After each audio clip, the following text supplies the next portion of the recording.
sei lá, eu não ia comentar, eu não ia tecer comentário, mas vamos lá então. Já que eu estou envolvido, já que me colocaram nesse rolo que roda de cama de espada, eu e Manolo, atrapalha a rodada, o Arnaldo depois veio comentar na 35, ele falou assim, não, no mesmo dia que aconteceu lá, vocês atrapalham a rodada, vai fazer o cama de espada, fica falando aí da maior planície alagada, no aeroporto 0624. Aí ele só terminou com essa frase. Ô Dimas, anota aí. Frente pro mato, de costa pra capoeira.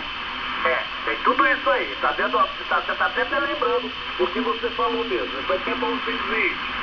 Você terminou o assunto dizendo assim, também não tem comandante naquela frequência.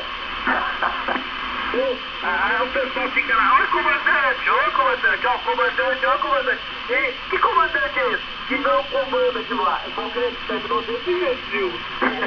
Ô Dimas, terminou dessa forma o assunto.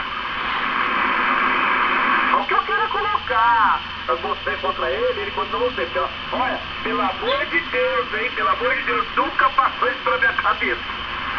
Rapaz, eu tô vendo que as coisas têm mudado muito aqui, hein? Olha, Dimas, é o Aécio contra a Dilma, pelo que ele tá falando. Ô Dimas, pode tomar algumas atitudes, hein? Isso aí vai correr em sigilo absoluto. Não, Dimas, ó, porque surgiu o problema lá, eu sei, não foi por causa de mim não que o Manolo saiu, foi por causa daquela indústria de